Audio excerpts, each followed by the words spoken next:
So, good afternoon to everyone joining us. Good afternoon from Tallinn, and very warm welcome to our webinar, Hybrid Atoms, Rosatom's Projects and Russia's Geopolitical Strategy.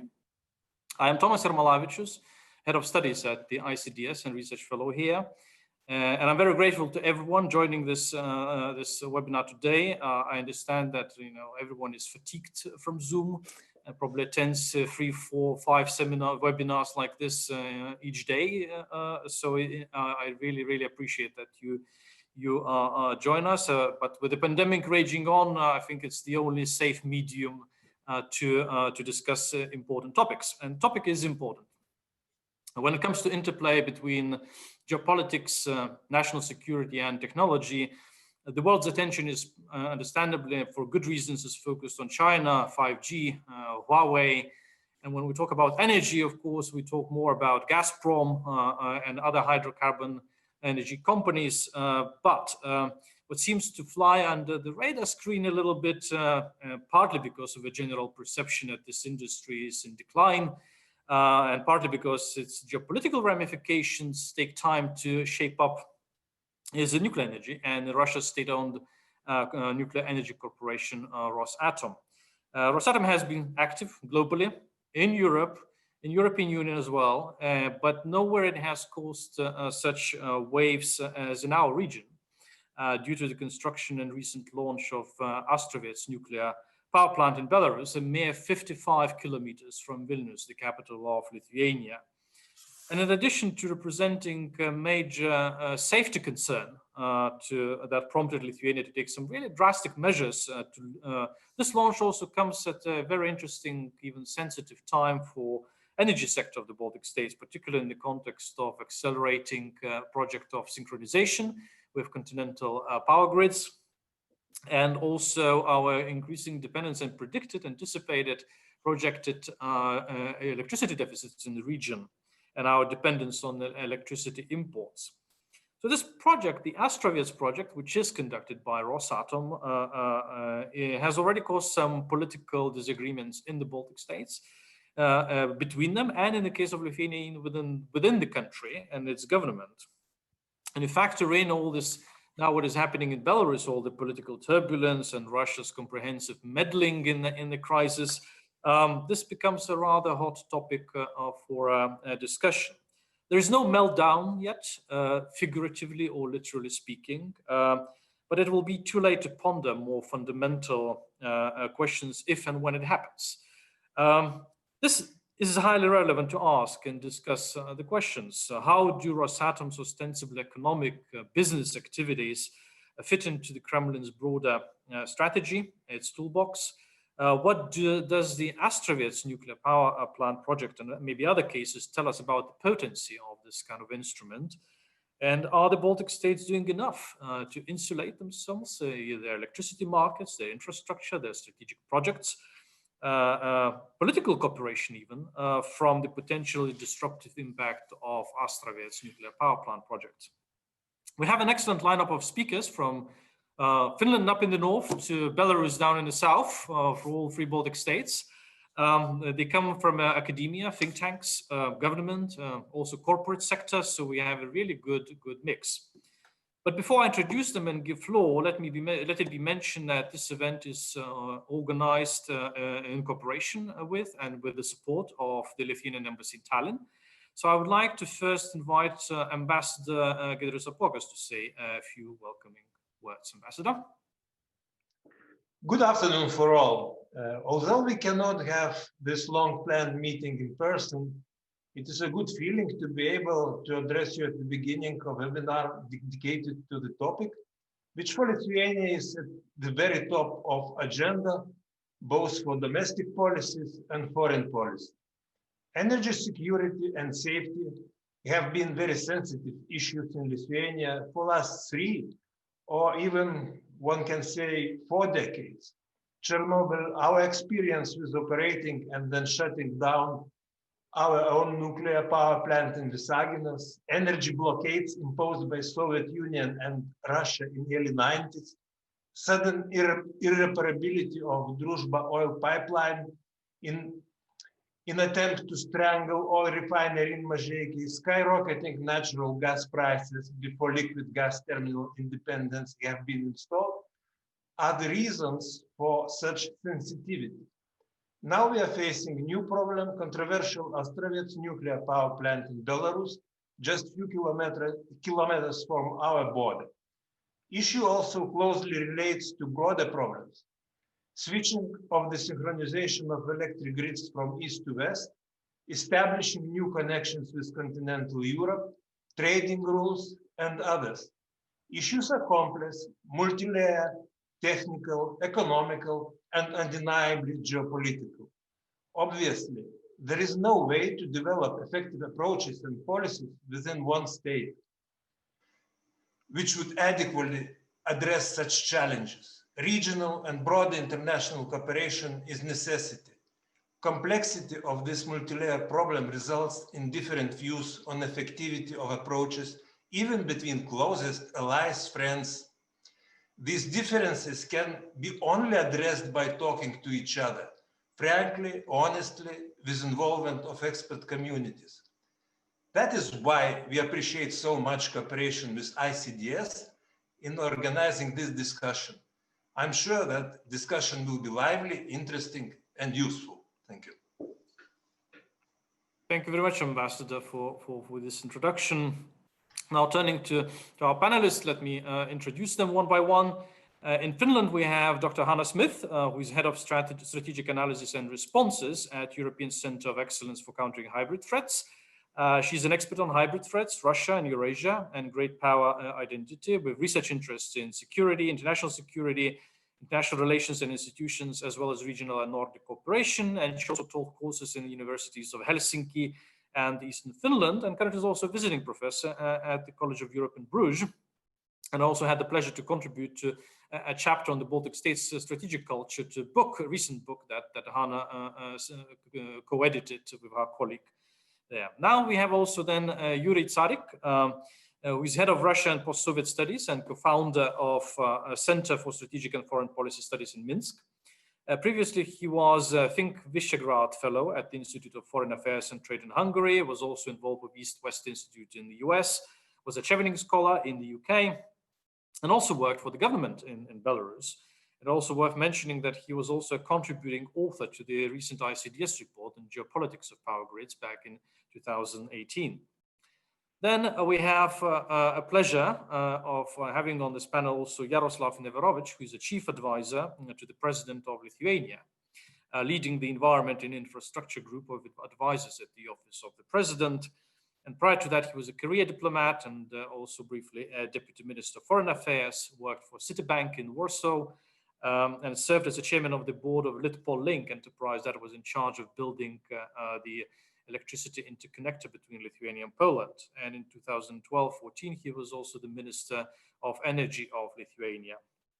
Then we have Dr. Reinis Aboltiņš, researcher at the Institute of Energy Systems and Environment of Riga Technical University in Latvia. And previously, he was also energy market expert at Telecom, policy analyst at Providus, energy policy consultant at the European Affairs Committee of Latvian Parliament, and also very importantly, member of the Energy Security Commission under the auspices of the President of Latvia. And Reinis, let me say to you and your countrymen, Happy Independence Day. You celebrated it just yesterday.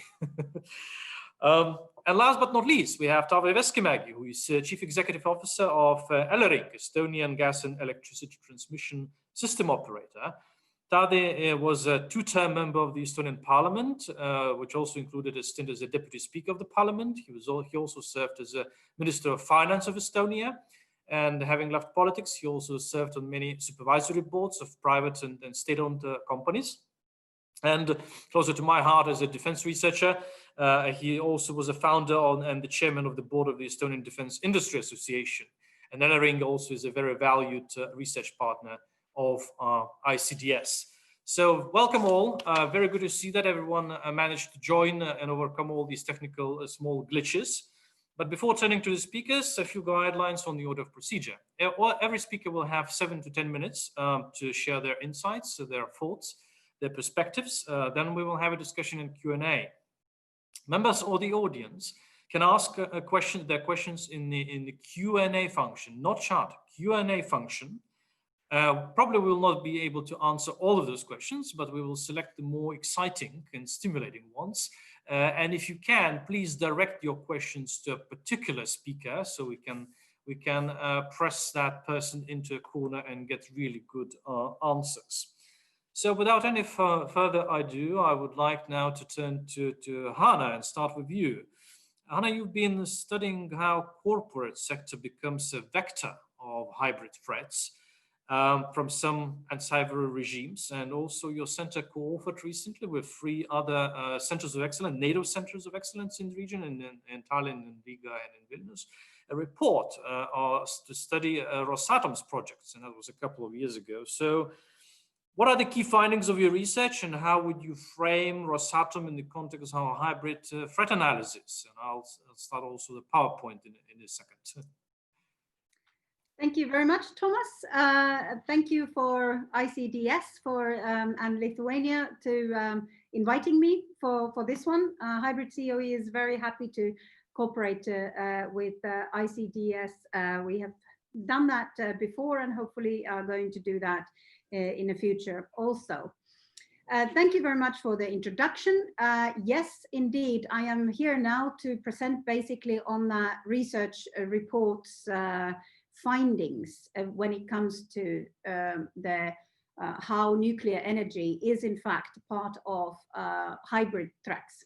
And we can go to the first slide to show how perhaps to also remind you what do we mean by hybrid threats. I actually think that Thomas in his introduction used a very good term, which I haven't heard yet, to be connected to hybrid threats: comprehensive meddling. That could be also, in fact, used when it comes to hybrid threats. But what we mean at the Hybrid COE about the hybrid threats, we do talk about our concept, Western concept, what comes to describing the 21st century security challenge.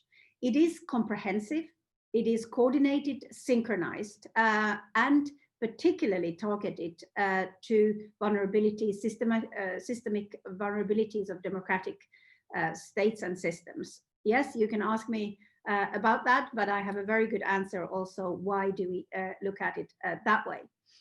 The activities often exploit different thresholds of detection and attribution, which is in fact very important when we're connecting it to nuclear energy. Exactly how it was said, it kind of flies under the radar a little bit when it comes to this type of interference and meddling.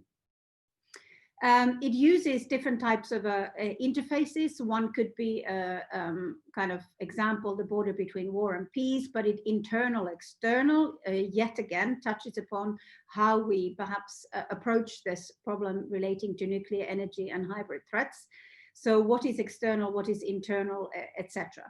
And it tries very strongly to influence different forms of decision making. We go to the next slide. And therefore, we chose the nuclear energy to one of these reasons, obviously, this thing that it hasn't been looked at it so much, it perhaps ignored when it comes to the energy, but it also, these growing different dependencies across different types of energy infrastructure systems. The fact that the growing role of private entities and companies in energy politics is also today's fact. Interconnectedness, so everything are connected in today's world. Energy is a geopolitical tool, whether we wanted it or not. And of course, when there is intensification of different types of political competitions, whether it's a great power or regional or whatever, then every tool is used. Next slide. Just quickly, it was already mentioned where this report kind of came about, but what is good to remember that we have 3 different case studies, not only the Astravyets, but also we have the Paks Nuclear Power Plant project in Hungary and the Hanhikivi in Finland. And this is to give a context also to be able to assess the actor, in this case it was Rosatom, and also to be able to assess what is in fact a threat, which might look like only a threat and it's not, and where lies the potential threats. And in a nuclear energy and this power plant, the case study shows that there is a lot of potential, at least in this one. We go to the next. So some of the observations relating to how nuclear energy could be used in the landscape of hybrid threats and as a different types of tools to interfere and influence. So first of all, nuclear energy is a very connected to create different threat perceptions. So there is a huge potential how you can in information sphere to use nuclear energy. So this is more on perception, psychological side, but you can create all kind of conspiracy theories. You can definitely polarize the political landscape with that. Even in the society side, those who are activists and so on. So this one is amazingly workable tool when it comes to connecting information to nuclear energy. Then also the fact that when they're doing business, you are able to then possibly to try to shape the business culture in the country that you are working. So in case Rosatom comes to, for example, in Finland with this Hanhikivi project, there was a certain indications that there was trying, at least attempting to try how to undermine possibly rule of law or bypass it, how to challenge existing administrative culture, and perhaps how to also again divide and rule in the business sphere. So this is good to remember too. These are not so much kind of technical as such, but they are the byproducts of these projects. Then there was how to create financial dependencies relating to leverage and vulnerability building, because this is something that we often say relates to hybrid threats, is that not only using existing vulnerabilities, but sometimes also trying to build the vulnerabilities that can be used later on. There is indication that, for example, or the case study showed, and we took some of the examples also from the Soviet time, that how intelligence operations were quite often connected to specifically nuclear power plant projects which were outside of the country. And as we have seen relating to Astravyets, that there is also a military buildup, so to speak, to protect anyway the power plant. But these are quite kind of relevant factors, even if kind of in the side lines of the bigger project. And then to remember that these nuclear power plants are not isolated islands. There is a big network then that is created to make them to work. And that can be a weakness or a strength. It depends on how the bigger context is in there. And then the final slide about the role of Rosatom.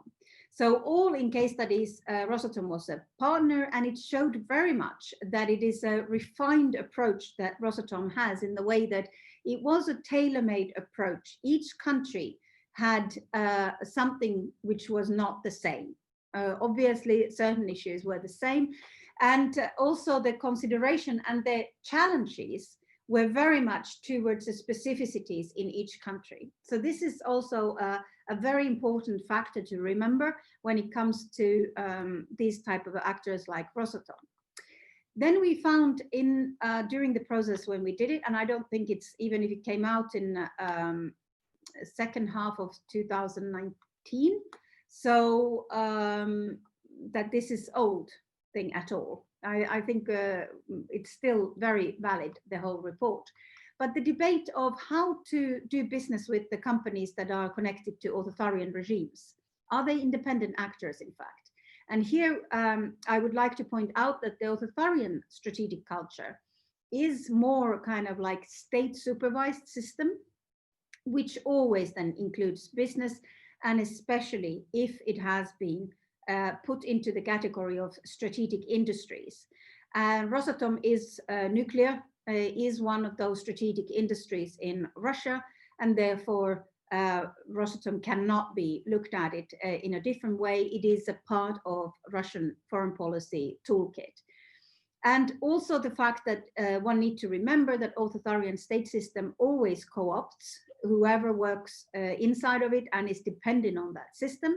And in both, in fact, not only in Russia, but also in China, this whole business is done through the laws. So no business or company, even if they would like to, and they have understood the business, the Western or the democratic platform kind of business culture, they have to obey the state they are depending on. So I think this is my intervention. I stop here and I'm happy to answer any questions. Hopefully this gave you a little bit of context for the other interventions. Thank you. Thank you very much, Hanna, and thank you for sticking to very precisely to the time limit.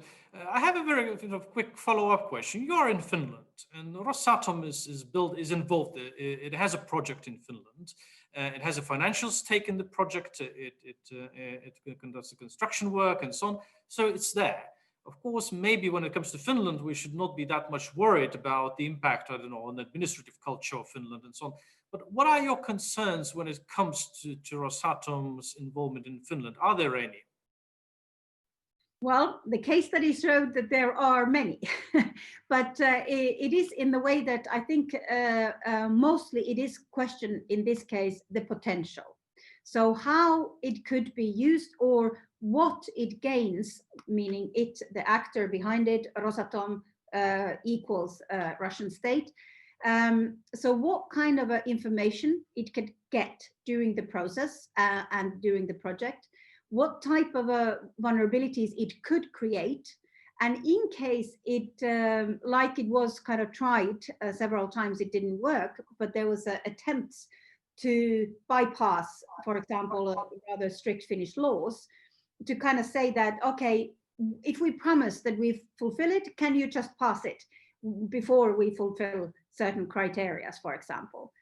And if the administration in this side, or the, in fact, local officials and things would have said, okay, we trust you.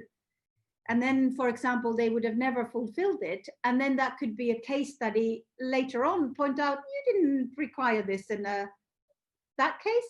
Why do you require it now?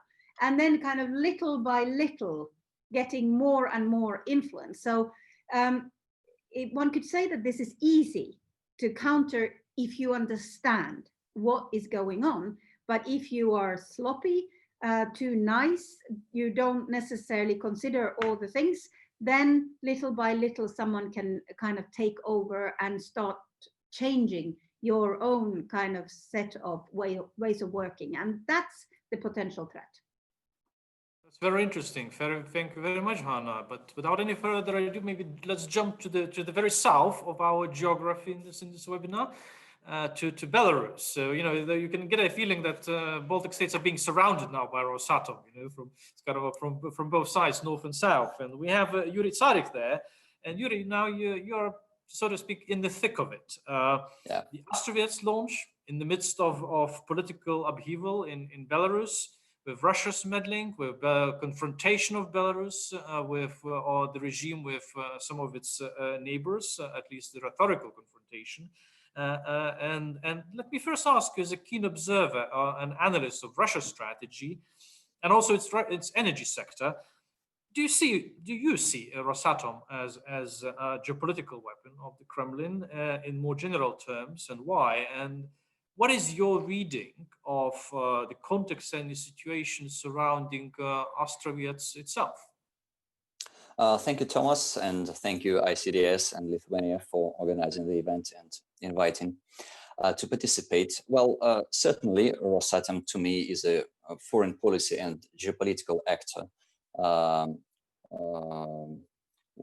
acting on behalf of the Russian Federation. That does not mean that Rosatom is only driven by geopolitical considerations and not driven by commercial considerations. I think the new foreign policy philosophy of the Russian leadership is that geopolitics should also be financially profitable. effective geopolitics is a financially profitable business, which is why companies like Rosatom, Gazprom, and any other strategic companies, they are driven by maximizing their profits, but they are acting when and where the Russian national interests dictate that. So we should not like contrapose the geopolitical considerations and commercial considerations in the operations of such entities. As for the Astravyets project, well, to me, it is certainly geopolitical. I mean, by its very design. I think there were two overt public intentions behind that project. The first one was, well, basically to create generating capacities inside Belarus and to turn Belarus into a major energy producer and probably energy exporter, although the Belarusian leadership has repeatedly stated that the energy would be used domestically. We certainly understand that the context of the project and the intention behind it was to export the energy, given the temporary energy deficits in the Baltic region. So that was like the public intention. Another public intention on behalf of Russia was certainly making money, making profits both from the project itself and from the payment of interests from the loan that was provided by Russia to finance the project. As of now, as of September 1, 2020, Belarus has used $4.5 billion of that 10 billion loan that Russia had provided. But there were also several covert intentions behind the project, I think. So the first one is connected to Belarus assuming the role of a major regional energy producer and exporter that is transforming the regional energy market. And that intention certainly has everything to do with derailing the desynchronization project and keeping Estonia, Latvia, and Lithuania inside the Brel ring. For me, and I think for any researcher of the issue, there's no doubt that was one of the core intentions behind the project, and especially intentions behind locating the nuclear power plant in the northwestern region of Belarus on the border with Lithuania. Another covert intention behind the project is probably building up Russia's influence on Belarus. I would not talk about financial, economic, and even domestic political aspects of that intervention of our Russian partners, but I would focus on international aspects of that. I think that Astravyets Nuclear Power Plant was very instrumental in slowing down the progress of Belarus-EU relations, especially after 2014. Russians have such a concept as reflexive control. That is, if you know your enemy, your opponent quite well, and you can predict its conduct quite precisely, you can factor in his moves in your strategy and make his moves the instrument for furthering your own goals. So I think that this reflexive control is what we had in relation to how Russia predicted Lithuania's moves in relation to the Astravyets project starting from 2010 and up to nowadays.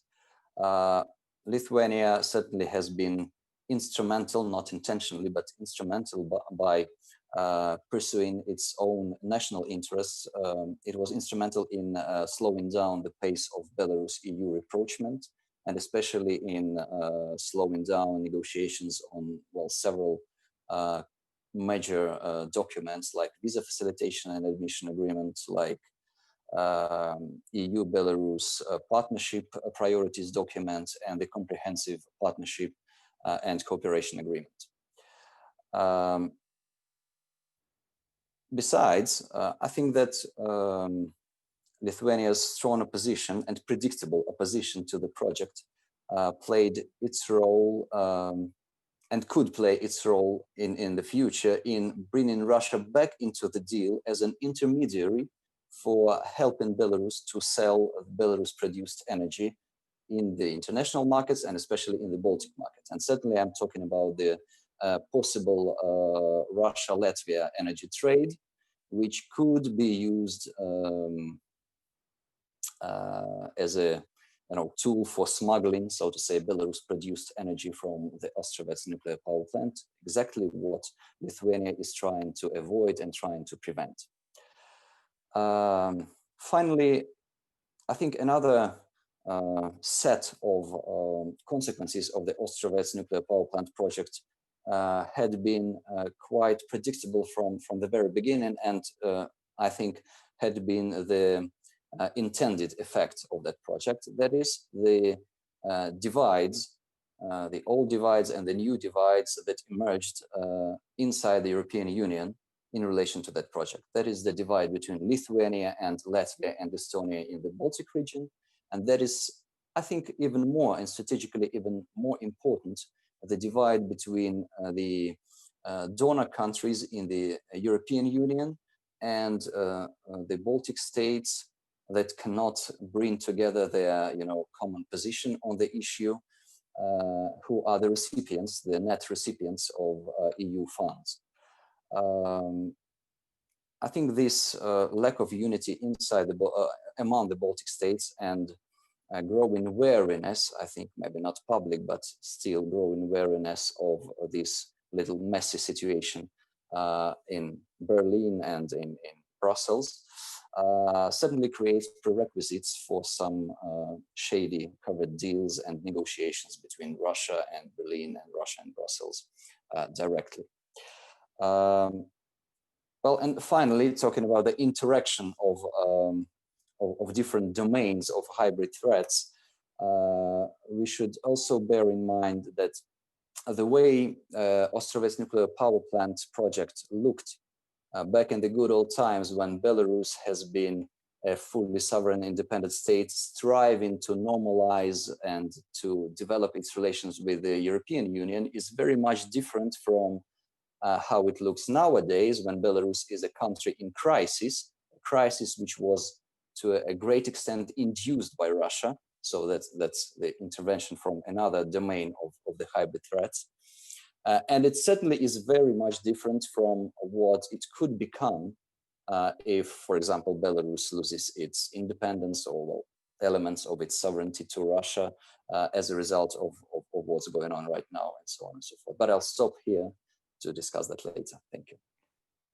Thank you very much, Yuri, for your insights. Very interesting and fascinating indeed. Particularly, I like the point about the Russians understanding Lithuanians very well and using the reflexive control techniques and anticipating how Lithuania would react to Astravyets. But let me ask, as a follow-up, let's turn on some magical thinking here, and let's imagine the regime eventually goes, and there is a regime change in Belarus.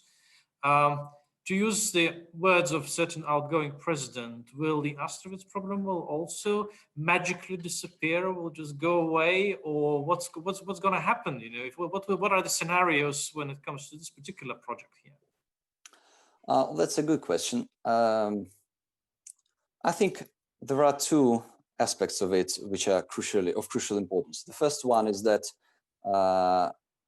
whatever the scenario we see from now on implemented in Belarus, that future will be the future of Russia's greater influence in Belarus than it was before the crisis. So we'll see Belarus, whether it's democratic, whether it's Lukashenko consolidating his power, whatever the scenario, we'll see Belarus as a country much more dependent on Russia than it used to be before. Astravyets, I suppose, will be just part of that sort of growing dependency.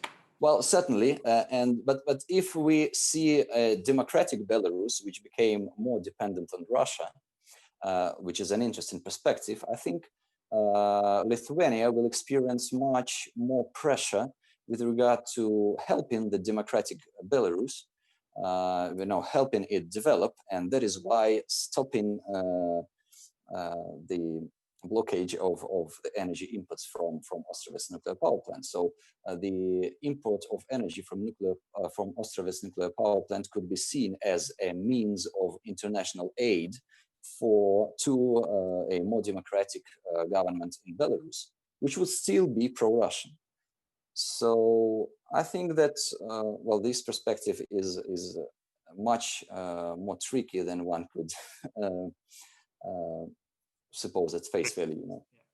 Thank you. And indeed, I think Lithuania, what could certainly help in the future is to help Belarus build independent institutions. And when it comes to nuclear energy sector, independent and a nuclear energy regulator is something that democratic Belarus, pro-Russian or anti-Russian or whatever form it comes, would certainly need to be a responsible manager of nuclear energy. But let's turn now to the country that fears Astravyets most. And kicks up most of the fuss about it here in the Baltic states as well. And Lithuania is very worried about it. And Lithuania's president recently took an unusual step of pulling out of the bilateral or trilateral Baltic summit in summer, just to sort of dramatize a little bit maybe the whole issue. In the public debate, there were also some hints that Lithuania might even go as far as pursue synchronization with continental Europe alone, if Lithuania or if Latvia and Estonia do not act on the threat posed by Astravyets. So, Yaroslav, is this concern mostly about safety of the plant, or is there any older, deeper layer of anxiety about the geostrategic intent of Russia towards our electricity sector, towards our energy security that underlies it, the anxiety that Russia understands very well and exploits now when it comes to Astravyets case? Thank you, Thomas, for your question, and thank you for this opportunity to participate in this discussion. It has been already thought-provoking and interesting to listen to the previous panelists. And let me start first by reflecting on what has Yuri said. And I think that I cannot agree that we have internal EU divide in energy in our region. Just the opposite is true. Through the few last years, we have been able to achieve incredible things. Starting with building interconnectors, which are bringing our markets together, bringing the energy prices down, and bringing our security, energy security, all countries in the region, bringing up. This, what you see is, I can liken it to, that you sometimes don't want to see how sausages are made, even if you like sausages. So the goals which we have, we have never done that before. We have never done synchronization before, but we have agreements in place. We have financing in place since a few weeks ago. So I'm sure that there is no divide inside the EU. We are quite on the same page and the resolve to implement this strategic project. Now, let me come back to your question. So, discussing this, we need to come back a few years ago, actually 10 or 15 years ago, when Lithuania was negotiating access to European Union. And one of the conditions of our joining to EU was the commissioning of Ignalina nuclear power plant. And that happened by the end of 2009. And even before that, of course, Lithuania started to think how to address energy generation deficit, which we were faced with. And that was a major issue for Lithuania. One of the answers which was proposed was our own nuclear project. That did not materialize. We tried to have it as a regional project. Unfortunately, it did not grow to the phase of implementation. But right when it looked like this project might happen in Lithuania, we suddenly started to hear proposals from Russian side, from Rosatom, of projects which could be implemented by them. First in Lithuania, of course, that was not very well received in Lithuania. To have a Rosatom-led nuclear project in Lithuania, and then suddenly in Kaliningrad region, Kaliningrad enclave. Well, that was quite brave decision on part of Rosatom, because obviously they did not have internal market in Kaliningrad region. Export markets were not existing because Lithuania said very clearly that we won't buy that electricity. Same goes for Poland. Rosatom tried to lobby both Lithuanian politicians. Some of them finished with impeachment in the parliament in Lithuania. They tried to lobby Polish politicians unsuccessfully. And once they realized that it's not possible to build new lines to Poland or to Lithuania from Kaliningrad, they even started to speak about additional infrastructure to Germany, to build an undersea cable to Germany to export this capacity, which obviously did not materialize as well. So once they realized that this project is not going to happen because of obvious reasons, they suddenly doubled down on the idea of Belarusian project. So what we see now today is a double effort of Rosatom to push this project in Belarus, because I think they thought that some problems were solved by relocating this project to Belarus from Kaliningrad. In fact, some of the components were used from that project in Belarus. But still, questions about the needs for this electricity to be consumed. Where is the market for that? Where is the export? Where are the transmission lines? Where is the reserve capacity?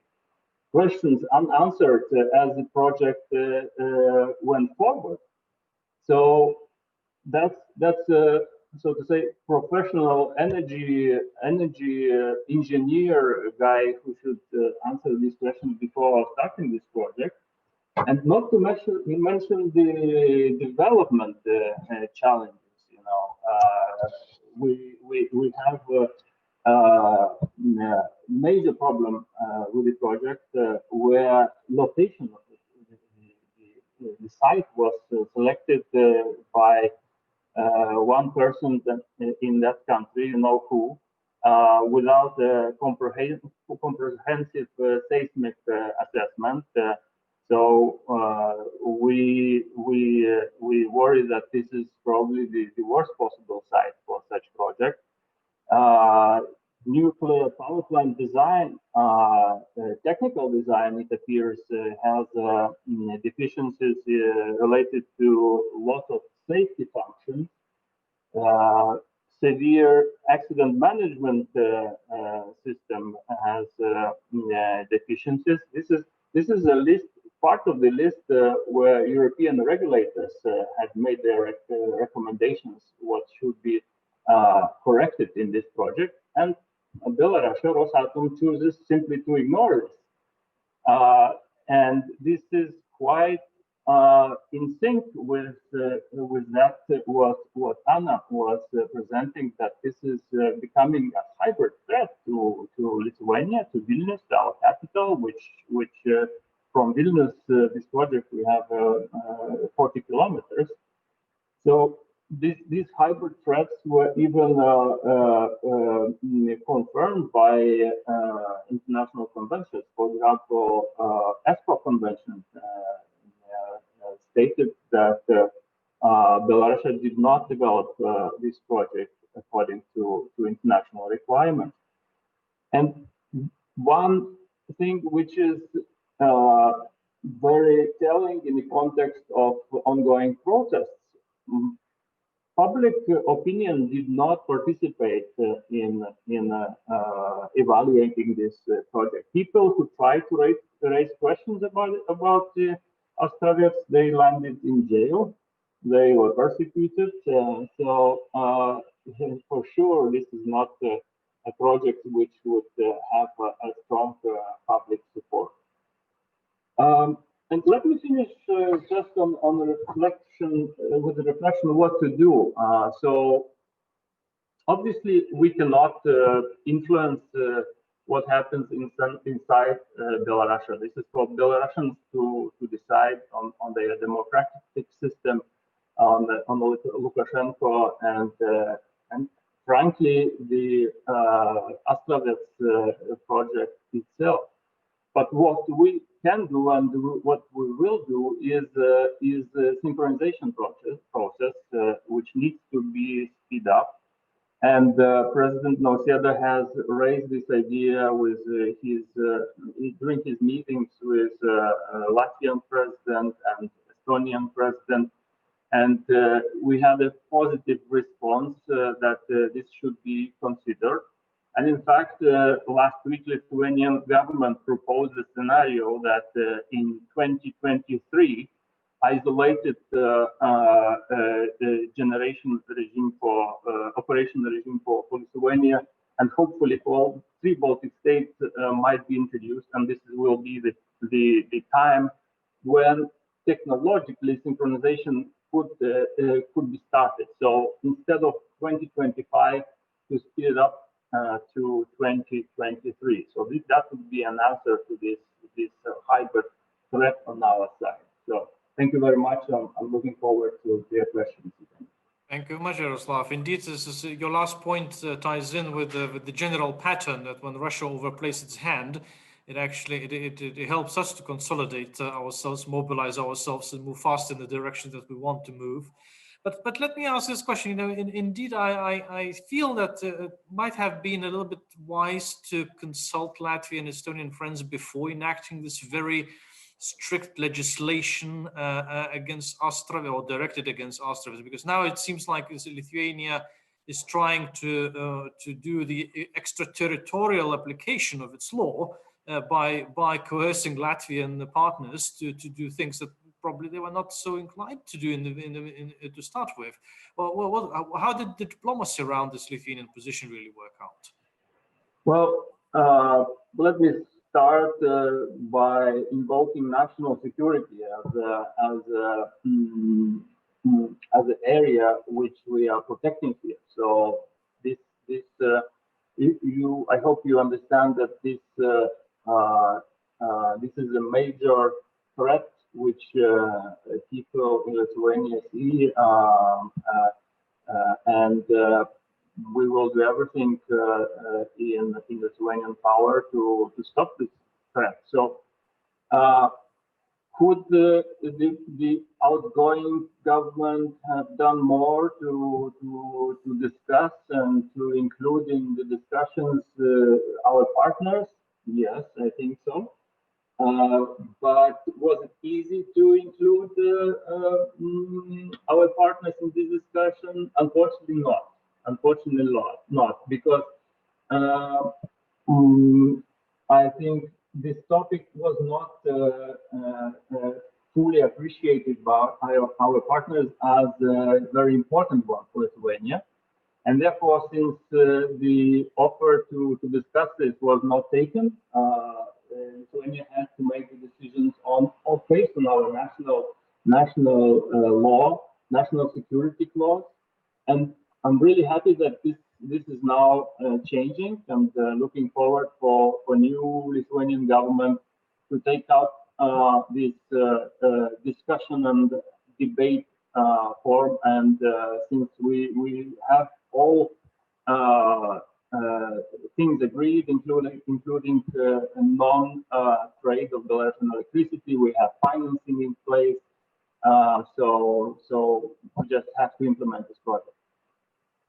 Thank you very much. Now let's turn to a little bit up northwards and towards the target of this Lithuania First policy, Latvia. Reinis, Riga has been cautious, pragmatic, cold shouldering a little bit Lithuania when it comes to those requests regarding the not purchasing electricity from Belarus directly or via Russia. But then the position started shifting, and there was a coincidence of the shift also with what started happening in Belarus with this political turbulence and so on.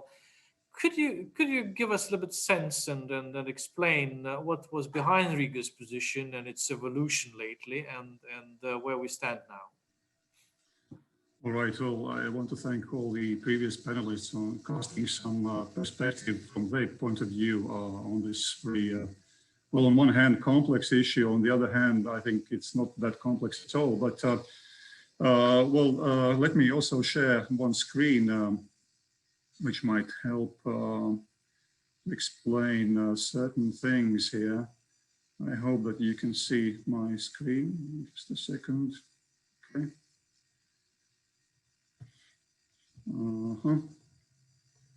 Well, some of the text is not appearing here. Well, which is strange. Anyway, let me see if I can get the. If I can see the full picture. Oh, now we can see the text. Okay. Okay, you can see the text, but if it's on full screen. Okay. Very good. Okay. Sorry for that. Okay, so I just made a quick data dig into how much, what has been the L-spot flow between Russia and Latvia in 2020. So these are the results. It's been, it has constituted 1.6% of the total L-spot flow towards Latvia, while Estonia, flows from Estonia constituted more than 80%, and flows from Lithuania roughly just under 15%. Also checked the for previous years, and they were the figures they were zero, so that was zero. So it's interesting that when speaking about these flows, there is much more well, political and probably also geopolitical touch to it than there is practical touch to it. Of course, there are certain flows between these two areas, between Russia and Latvia. They are really tiny, and in practice wouldn't make a big difference. So there is indeed one of the issues is this a matter of principle, and how strong a principle this should be to seize all flows between Russia and Latvia to avoid possibly running into a situation which was previously described by previous speakers, that I think the quote unquote that there is smuggling of Belarusian electricity into Latvia's territory through Russia, because of course nobody can check which electrons have been produced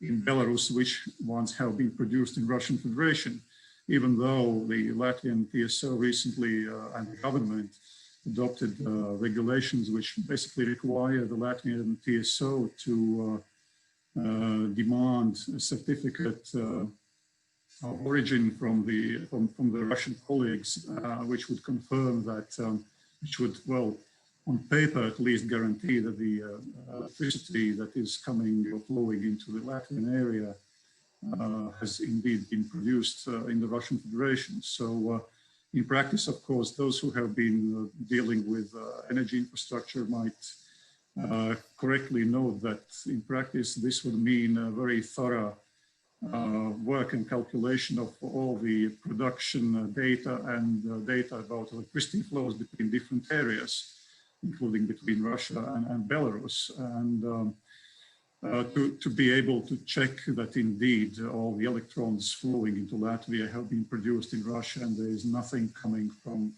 Belarus. So On paper and legally, the situation from the Latvian perspective is, of course, solved, but in practice, it remains to be seen, and we can only exercise certain trust towards the partners, the cooperation partners in Russia, that these rules of exchange of electricity will be observed. But of course, I do not also represent any official position here, and I've simply been following this topic since it ever appeared quite many years ago now on the agenda. So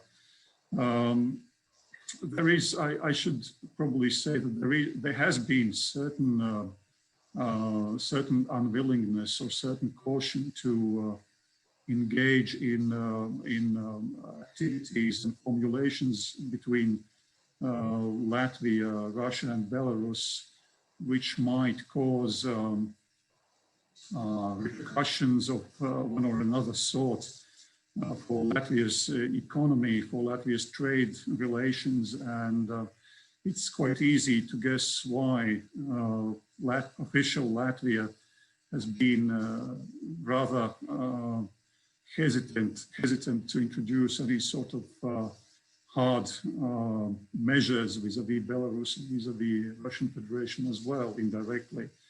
It's of course because of the transport sector, because transport sector has been making up circa 10% of Latvia's GDP annually over the last 10 years, and the transit sector and the transit which flows through the ports will makes lion's share of that sector, of the transit sectors, of the transport sector, that is. Therefore, of course, it might have certain implications if some hard measures might be exercised. So there has been this hesitation, therefore. But while considering the regulatory framework for managing all these issues that are related to electricity flows and electricity trade between the EU or the Nord Pool area and the third countries, like it is in this case,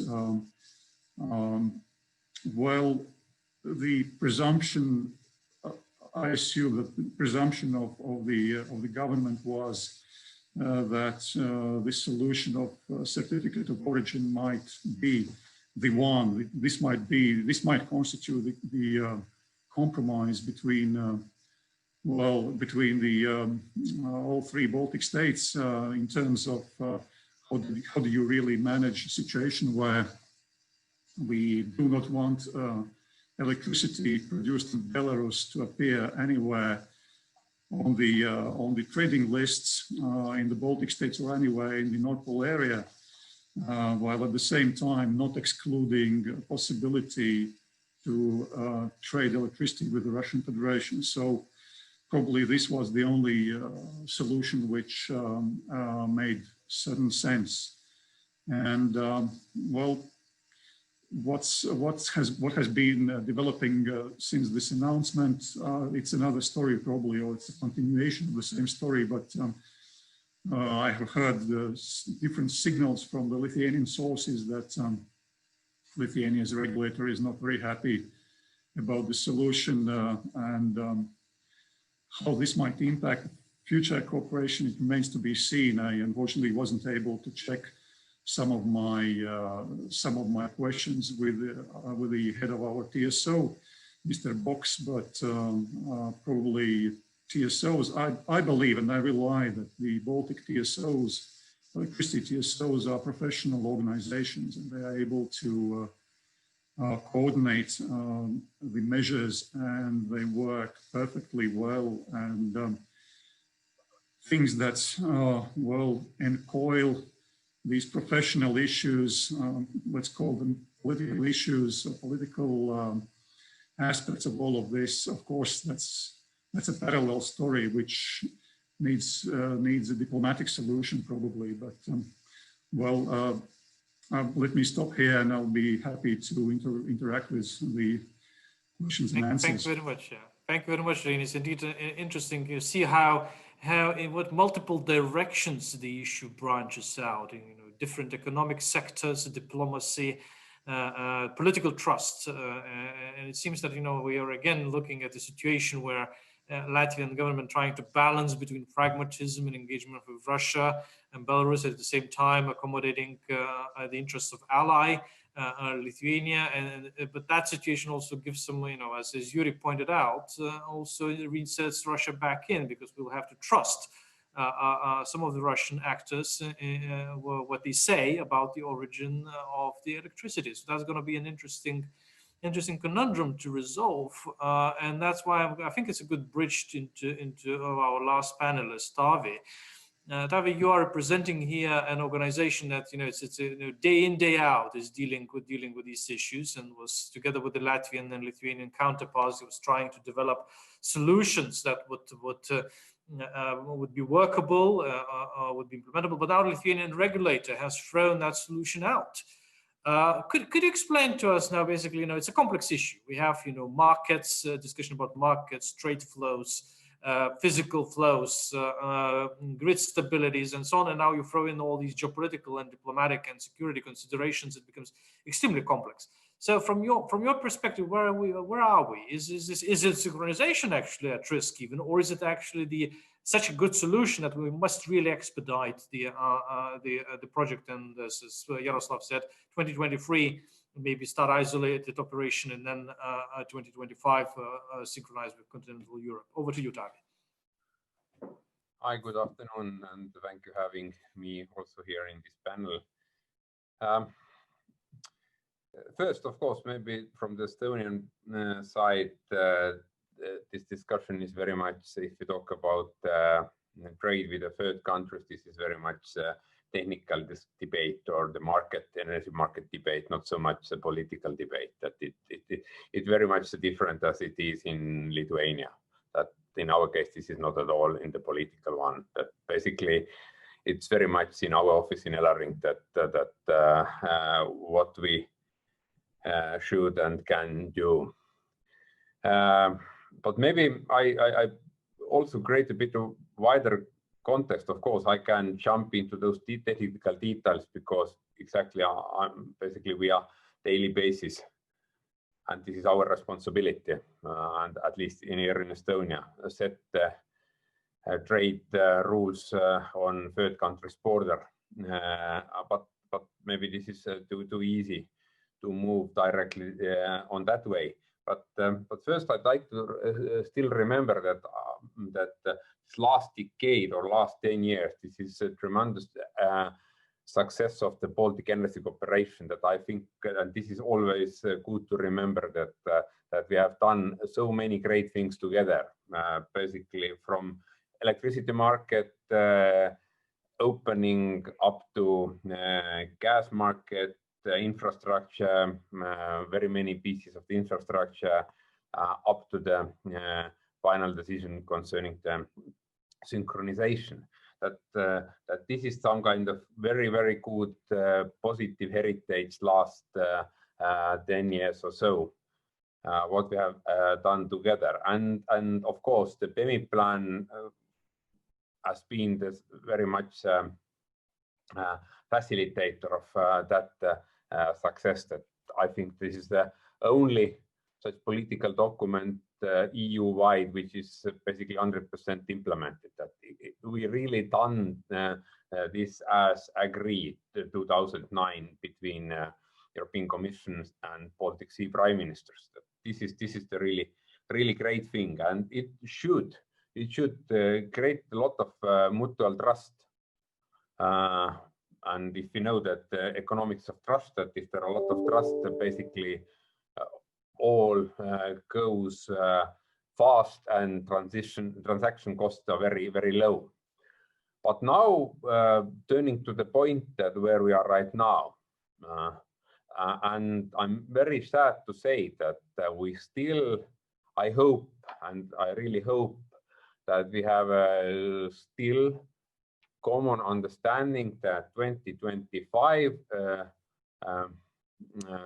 together with desynchronization from UPS, IPS, Then after that, we do not have any lines. We currently have 11 lines with the continental Russia, Belarus, and Kaliningrad enclave. We do not have any lines, and we do not have any trade after desynchronization with Russia and Belarus, including Kaliningrad. And I'd like to really highlight Kaliningrad, that very often, especially if we talk about talking our Lithuanian colleagues, we forget Kaliningrad. But from Estonian point of view, it doesn't matter so much if this electricity comes from Belarus, continental Russia, or from Kaliningrad. And this may be the tiny difference here. Tiny difference. Why maybe it's so much a political issue in Lithuania and so much a technical issue in Estonia, and some kind of quasi situation in Latvia.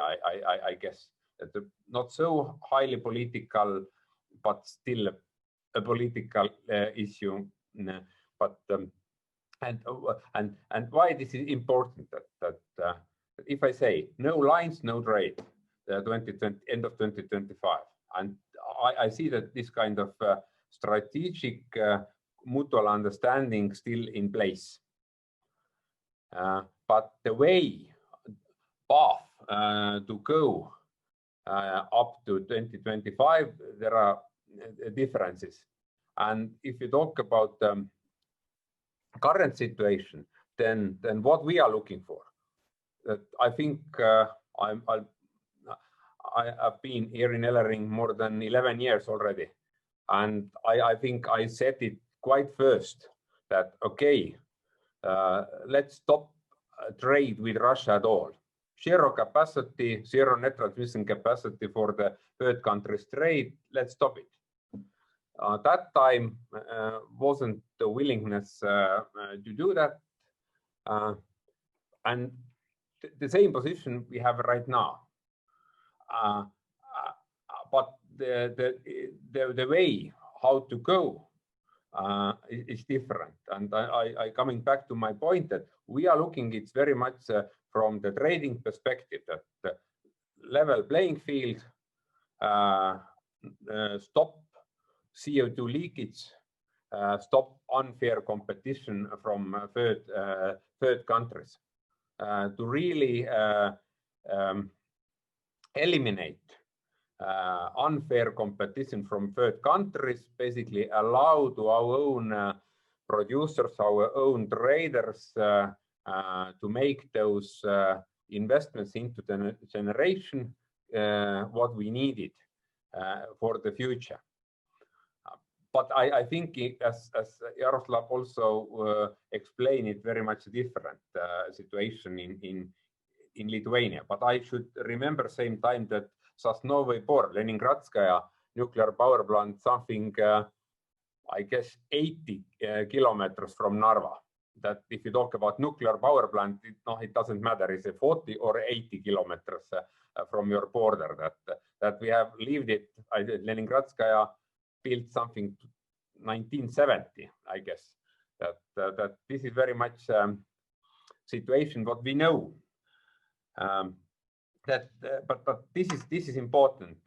But the final outcome, of course, it's very much that I see that this kind of situation really jeopardized trust created last decade based on the very successful common projects. And my last point is related to the situation what we have done, and how we see this final stop of electricity trade. That we have we believe, and what is the Russian Minister of Energy announced, what also our colleagues from Federal Grid Company and Russian traders said that if there are no lines, if there are no trade, there are no lines. If we put it exactly opposite after 2025, that no lines, no trade, that they say no trade, no lines. And we don't believe or we don't feel comfort enough ourselves to lose all those 11 lines right now. We are ready, we keep lights on, no doubt. We manage the situation, but we don't like to escalate the situation right now. We don't like to escalate the situation right now. And this is why we say that, okay, we have to limit trade with Russia. And this is what we have done. Basically, we declined capacity compared Belarusian-Lithuanian border. The maximum was there 1,350. Right now it's 950 on Latvian-Russian border, and we use coefficient 0.62 satisfy Lithuanian law requirements that no Lithuanian grid used for Belarusian electricity trade. That I also already see that something 30% net transmission capacity what we give out to the market down compared to the situation what it was before Lithuanian-Belarusian border. And if we as top up add also the certificates of origin, and I'd like to remember that we also approaching to the tariff, and this may be the Estonian such very strong interest, put the tariff for the level playing field, that according to the Baltic Council of Ministers decision that March should be tariff in place, then I think all this package together, lower net transmission capacity, certificates of origin, and tariff on border, similar as Finland have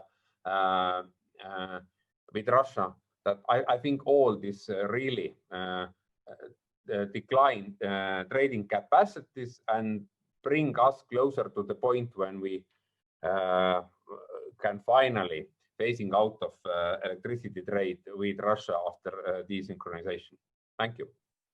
Thank you very much, Taavi. I think this is a very useful intervention, highlighting all the practical things which have been done to a level of trust that they have led over time, and what the future steps will be. But now let me perhaps a follow on I would have to Yaroslav, because you heard what Taavi said. There's a lot being done. There's a lot of cautiousness not to provoke Russia into any drastic actions and so on. But now you have in Lithuania a new government coming in. And in that government, you have some politicians who are fiercely opposed Astravyets and use the rhetoric and that really blows it out of proportions, maybe even in the eyes of Estonians and Latvians.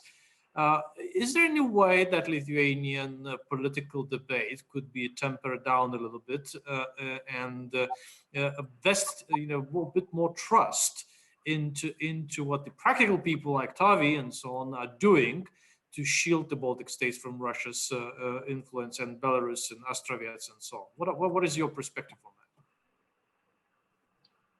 that? Thank you, Thomas. Well, I don't think that the paradigm will change. The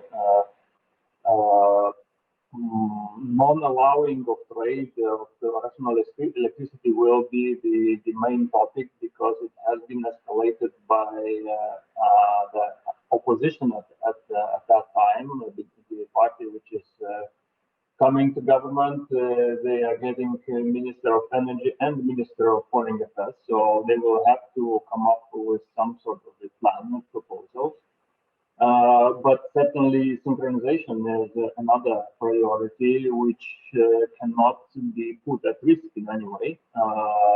And at the same time, we should think about our own generation capacity. So these are three most important topics to be addressed by the coming government. And obviously, in all these respects, we will need a very close cooperation with our Baltic neighbors, with Poland and the European Commission. So I hope that this atmosphere of an opposition talk when maybe politicians feel that it's good to talk loud and maybe not necessarily very diplomatically. Now will change, and we will see another amplitude of constructive and result-oriented approach. Thank you very much. We have a few questions also from the members of the audience. One is directed to Reinis. Regarding transit sector in Latvia, does Latvia see Russia's politics to direct all transit flows from Russia and from Belarus for Russian ports, or their hopes to maintain flows in Latvia by balancing these positions? So, you know, if your transit sector is doomed anyway, why let it get in the way of consensus about the energy policy? Yes, thank you for the question. Indeed, I read it, and well, I can only repeat what I have been commenting already in public, also for Lithuanian media, mass media, and also for Latvian mass media, occasionally over the last 2 or 3, probably even more years. Indeed, we all know in the Baltic states that the policy of the Russian Federation has been to divert its export flows and transit flows away from the Baltic states, and that's no secret at all. So, why worry about anything then?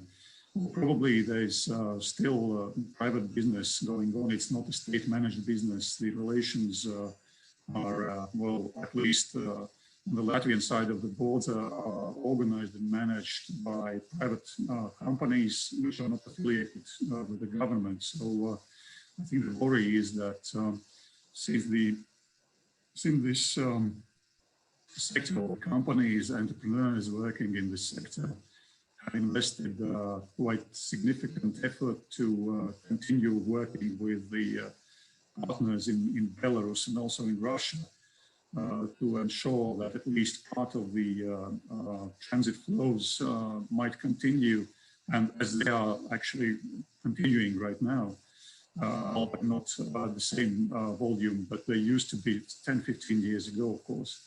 So government is probably hesitant to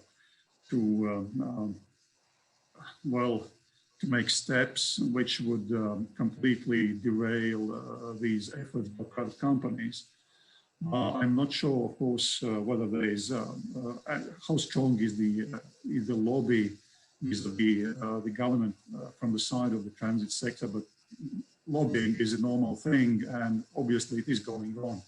So I believe that the government simply has been very cautious to derail completely all these private efforts. If it was an official business or regulated business, then probably the solution would be, it would be easier to find a solution. It's official, and you can say, okay, we as a government company decides. But in spite of the significant contribution of this sector, we see that strategically these volumes are decreasing or will be decreasing anyway. So why worry? But I think simply the private. I think we're going to want to spare the private sector. Thank you, Reinis. Also, next question directed to Yuri. What is your forecast for Belarus in coming years? President Lukashenko announced plans to build more reactors. So is there any potential for early decommissioning? And is there any opposition to Astravyets Nuclear Power Plant in Belarus? Well, as our Lithuanian panelist rightly noted, there was no essential public discussion of the Astravyets Nuclear Power Plant project. But as far as we know from sociological surveys of those good old times, about half of the population was quite preoccupied with that project. And there was strong opposition to it, but it was mainly suppressed by repression or just ignored. So As for the second nuclear power plant, yes, Lukashenko announced and even started discussing that with Rosatom leadership, the construction of a second nuclear power plant and a research reactor, which would certainly be also financed by the Russian Federation. Rosatom is certainly interested in it because, well, that's the more orders they have, the better. But I'm not sure the Russian leadership would be eager to, endorse the project. And I don't think that, there's no sense for such a project apart from replacing Russia's natural gas with nuclear generated electricity. There's no other, application of that generating capacity, and I'm not sure Russia is very happy about this prospect. Well, as for early commissioning, no, there's no. Well, the Astravyets Nuclear Power Plant should have been commissioned back in, I think, 2018, the first reactor, and 2019, the second reactor. They failed to do that on time, which is why Belarus requested the revision of the terms of the deal. And we now have 2 more years of so-called grace period when we don't have to pay out the base sum of the loan. We only pay the interest rate, and we also brought the interest rate down to 3.3%. And we'll have 25 years from the new starting date to repay the loan. And I don't think that there's any room for speeding the events up in this respect. And generally, with the current level of political risks in the country, I don't think we'll see a lot of big projects implemented in it anytime soon. Thank you, Yuri. And actually, at the heels of it, the question also to Hanna, what do you think should the EU and the Baltic states specifically do to cope with Rosatom threats? Do you think that like banning imports of electricity from Belarus, disconnecting while retaining trade with Russia is a sustainable solution, effective one, from where you sit and what they can trade, via Finland? Why not? Okay, I'm not going to comment on that part, but I think that the perspective that I have, or the lenses and relating to this hybrid threat thing, I think it's this kind of cutting off or whatever comes to not buying. We are late in response if we have to come to that, and therefore I think much more should be done relating to, for example, mapping the potential threat to understand where the problems might be lying, what might be a vulnerability, and so that we could tackle the aspect that at least no new vulnerabilities are created, for example, and that we are prepared.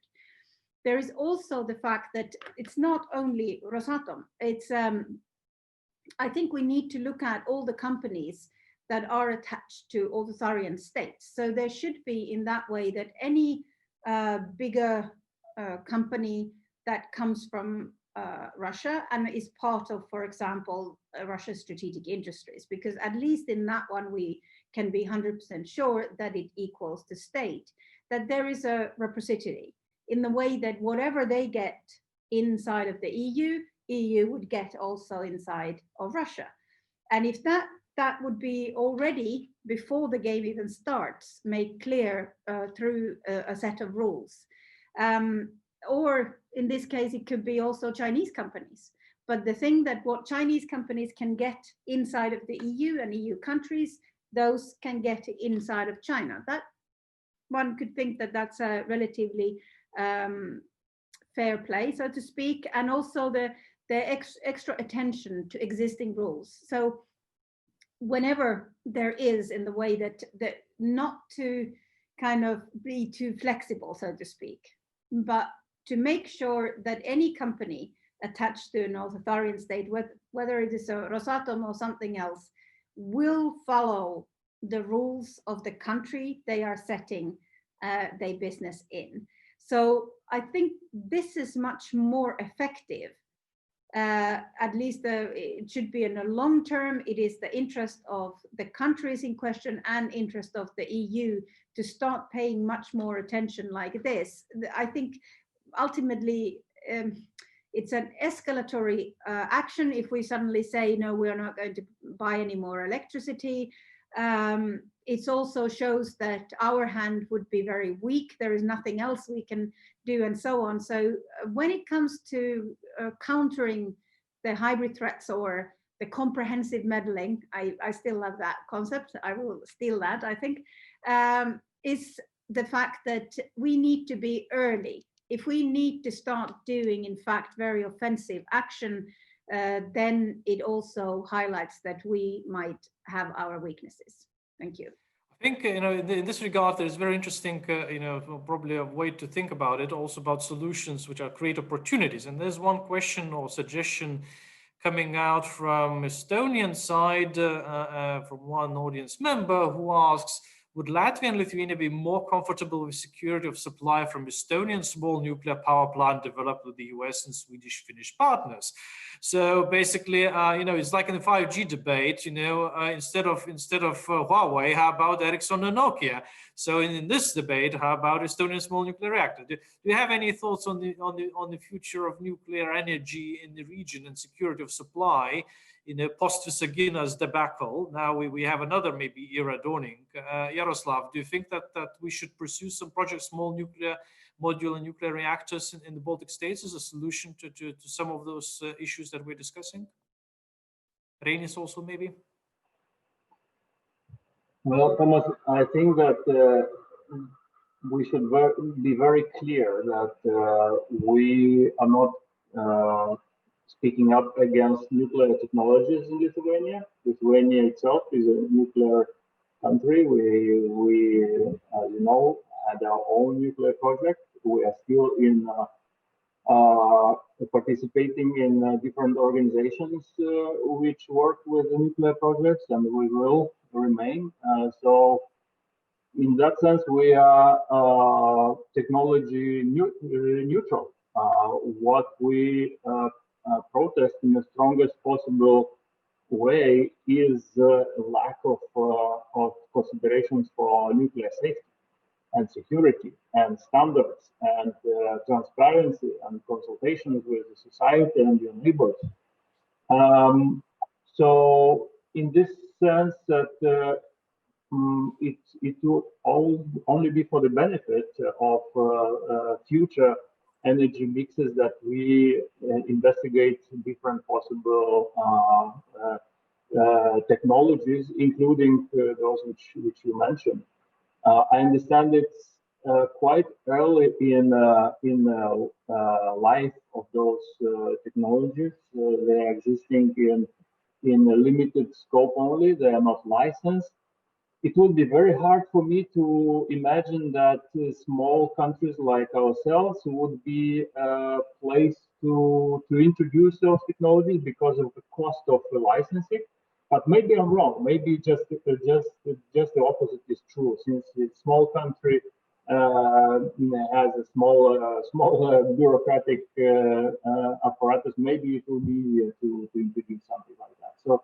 But from point of view, Lithuania, I don't think that we would have anything against investigation different technologies in the future. No bans of electricity rates from Estonia, right? Reinis. Right. I think, well, everything that has been, I agree with everything that has been said correctly so far, as the proverb says, and many things have been said correctly. I think nothing has been said wrong, in fact, from my perspective. One thing which we probably need to keep in mind when looking at the energy trade with third countries, and specifically electricity trade with third countries, is that first of all, we have to look at the energy portfolios of the Baltic states individually and as a region, and because we can view Baltic states as a regional energy market anyways. So we also have our pros and cons in our energy portfolios, but obviously the direction to go stems from the philosophy of the European Green Deal. That is, let's go climate neutral technologies, and let's pursue the path of introducing more renewable energy sources and production capacities. So, in fact, Lithuania and Estonia have done much more in this respect over the last 10-15 years than Latvia has done, and Latvia is only leading because of owing to its 3 big hydropower power plants, and otherwise we are lagging behind, in fact, which is interesting. So also about the trade, possible trade with the third countries, I have said this already in the past, and then some other energy experts in Latvia also agree that letting in large quantities and volumes of electricity from countries where it's doubtful that you can really trust the official information, how the energy has been produced, unless there is very hard and very obvious possibility to prove that origin. Such a trade would actually damage the local competition on the local market, and therefore also disadvantage the positions of, and particularly disadvantage the positions of smaller producers in the Baltic states, especially producers that produce electricity using renewable energy sources. So my position is that, of course, this trade should be very limited, if at all. So I think it's very close. My position is very close to what Tavi already said. So, speaking of whom, yes, Reinis, well, we're running out of time. So Tavi, you'll be the last to comment on this. Thank you very much.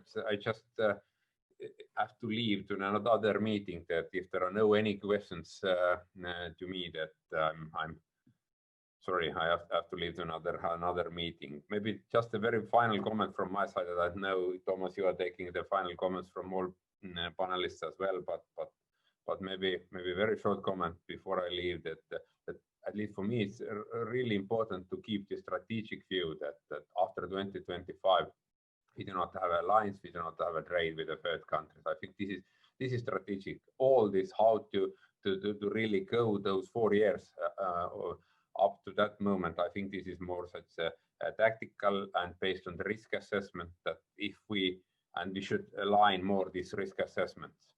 This is not so much the transmission system operators business, that if we really feel that if we even restrict more trade with the third countries and there are no any countermeasures from these countries, then we can do, and then we'll have to look all this together with the Kaliningrad, not Kaliningrad as separate. And day by day, we are more ready to operate the Baltic power system just as an isolated island. And definitely already, I know summer of 2021, I have a much better night's sleep. I sleep quite well already right now compared 10 years ago. But still next year, I think we are much more secured because we daily basis implement the new technical capabilities, manage our grid without support from Russia, Belarus. Thank you. Thank you, Tavi. I know you have to rush, so thank you for your contribution here. And indeed, yes, goodbye, Tavi. And indeed, I think one of these great insights is here that the Baltic states, we have to stay synchronized not only on the electricity grids, but also politically, diplomatically, in our threats assessments, in our risk assessments, and continue the conversation. I have one also comment from the audience member. That's Ambassador Darius Degutis. He's ambassador at large on Astravyets issue in Lithuanian MFA, who thanked all the speakers also on the subject. And also points out that the Astravyets NPP is very unsafe. It is only 10 kilometers away from the EU, and we do expect that Belarus will implement maximum safety requirements as indicated by UN stress test mission done in 2018. But in the future, we will also do everything to shut this and other Astravyets NPP reactors down. And the Baltic states will block electricity import from the plant. following also European Parliament resolution, and we'll do our best to synchronize Baltic electricity system with European network as soon as possible. And there is also one point, question whether there are any studies describing the main problems of construction in the plant.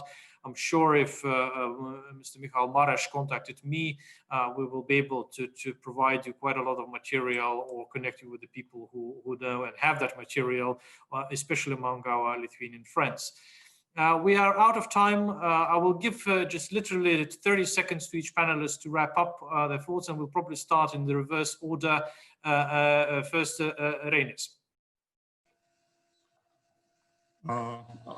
I believe the contribution that the professional organizations can provide in this case, and that is the Baltic electricity TSOs, I think